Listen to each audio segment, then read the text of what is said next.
What's up, you guys? It's OptionsFinest, and today we're back again, the somewhat long-awaited Kraken V3 Pro review. Just to preface this video, I'm going to be comparing this headset with the Razer Nari, but I'm going to be comparing these two headsets in another video. This video is just solely focusing on the Razer Kraken V3 Pro. So I'm going to start off with the features that are on the actual headset. As you can tell here, there's several different buttons and ports on the actual headset itself. You can tell on the front side there is the jack to insert the microphone. Under that is the charging port for recharging the headset. Next is the 3.5mm jack. Now this allows you to plug it into something that doesn't have a USB port on it. So for example, a switch or a controller or something else like that. Then you have the power on button. Behind that one, you have the volume raise and lower button. And then behind that one is the mic mute and unmute button. And that one's somewhat satisfying because it has a click. That's what it sounds like. Next, on the other side of the headset, you have the haptic feedback button that you can choose whether you want to turn it on or off. Just by pressing the button, it has several different levels. When you're wearing the headset, you will hear the different levels go up and down when you press it.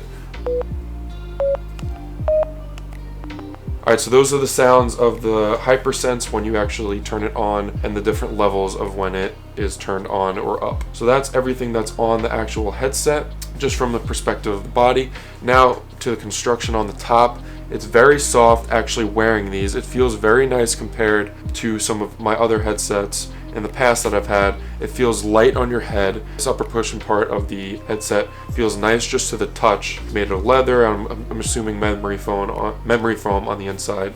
And then the ear cups have a somewhat, it's not a leather feel, but it's a somewhat like a microfiber design, not microfiber material on the ear cups of the headphones, which is nice. They're very soft, they go over your ear. They may be a little bit too small of a headphone ear cup for some people. If you have bigger ears, you may not fully fit into these things, but for me they work just fine. I still have relatively big ears, but they work alright. Then on the sides, as you can see, they have the actual ring of different colors, the RGB, just like Razer, they're known for RGB on everything. So you can see on there that the RGB is going. You can change that in the Razer Synapse settings when you'd like. Yeah, so for what's great about these headphones is if you're not feeling like having a microphone or anything on and you just want to use these to listen, like you're just doing work on your computer, listening to music, or just enjoying, actually just having them, you have that option to not have the microphone on. But if you're in the situation where you want to use your microphone and talk to people on Discord, you take the microphone that's detached in my hand and you plug it into the port and you listen for the clicks. That's it. It's on. And then you're good to go. Like, you can use the headset as you normally would. One thing that I did like about this headset is it has a pop filter on the end of the microphone, which can be useful for you. Headset microphones aren't considered the best quality, so something like this does boost the voice clarity when you're using it. So that is very nice little add-on that they have there. Those are all pretty much the outside features. Now what I'm going to do is test the microphone quality.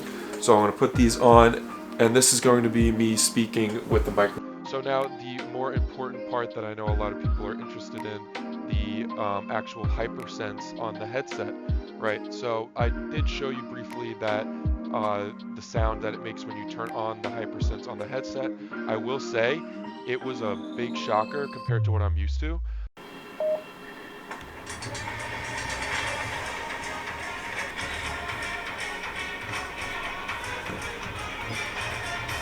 I have never felt like a haptic feedback, anything like that. That's something new to me, and it's kind of interesting. You're just listening to music and you kind of feel the bass on it very, very clearly and very, very nicely. It makes for a more of an immersive feel.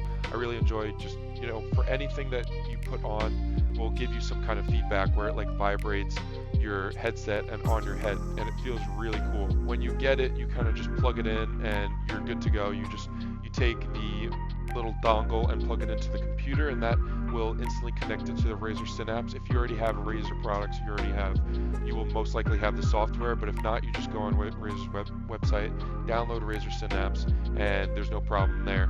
Once you have that in there, you have a lot of different options that you can go through, where you click on the headset and it will bring you to the sound section. So it shows you the volume of the headset, the haptic intensity.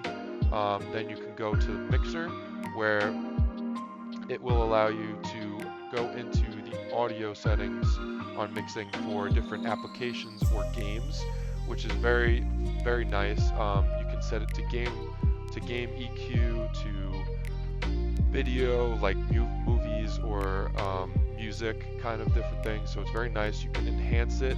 I have it set to the music setting right now, which is nice. Then you can go to the mic. You can change the mic volume, the mic equalizer. You can choose whatever you like. Preview of your mic. I can input the vocal clarity. I'm turning up the vocal clarity as I'm talking now, which is good. Ambient noise reduction. A lot of different settings, so I'm sure my voice maybe has gotten a little bit crisper, which is cool. You have the lighting settings, which changes the brightness, the RGB on the little screen on the outside with the Razer logo. You can change the setting to switch it off. Then you have the power, where it has some power saving, and for that you can turn the power saving on after 15 minutes, so it turns the headset off, so it conserves battery. Right, so that's pretty much everything that you go through on the settings in Razer Synapse that you can completely customize this headset for, and it does a very great job, delivering all the customization you would need, any kind of enhancement that you would need for a pretty good price. It is a little bit more expensive than most average headsets. It goes for $199 on Amazon, I think, if I remember correctly, and then depending on your state, I ended up paying $217 with tax. I live in New York, so I have a little bit more of a tax on specific items, but if you live in a different state, it might be less. I do enjoy this headset. If I were to rate this out of 10, I would probably give this like around an 8.5, like something like that. I've really enjoyed this headset. Like I said, the main things that shine are it's wireless. I don't have to worry about wires. It's light. It doesn't fall off my head. It feels good, and it gives you a lot of different options and functionality. Like I said, the mic. I can take this off and not have to worry about a mic in my face. Even though most of the other headsets you can retract it, it just kind of it's like a different feeling to have the option to know that you can take the microphone off of your headset and know you won't be talking regardless of the situation. So it's nice just to have, and you can just kind of rest easy knowing you're just using your headset for what you want to use it for. This is some of the things I did enjoy. Now, when you get into the Razer Synapse, it recommends that you turn on THX spatial audio. Now, I'm not 100% versed in audio technician, like audio, how that whole thing works, so I don't understand fully what it's really doing, but when I put on THX spatial audio, it doesn't sound as good to me. It kind of sounds like muffled and like it's bouncing, like the sound is bouncing in a room and it's not near your ear. Like it sounds like they push the speakers like 50 feet away from you, so it doesn't sound as good.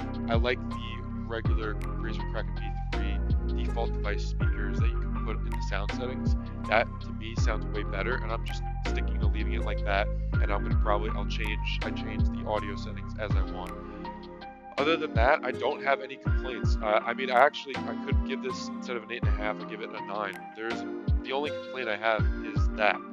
Everything else is very nice compared to headsets in the past. So that's pretty much it. I think that covers everything about the headset. If there's any other questions that you have, leave them in the comments below. Subscribe for more videos. I'm going to be doing, like I said, a comparison video of the headset I'm wearing now and the Razer Nari headset, which I reviewed a couple months earlier. I think it's a couple months now. So I'm going to be doing a full-on in-depth review or a comparison video between these two headsets, and stay tuned for that. For now, that's pretty much it. Like I said, like and subscribe. I hope you enjoyed, and that's all for now. Peace.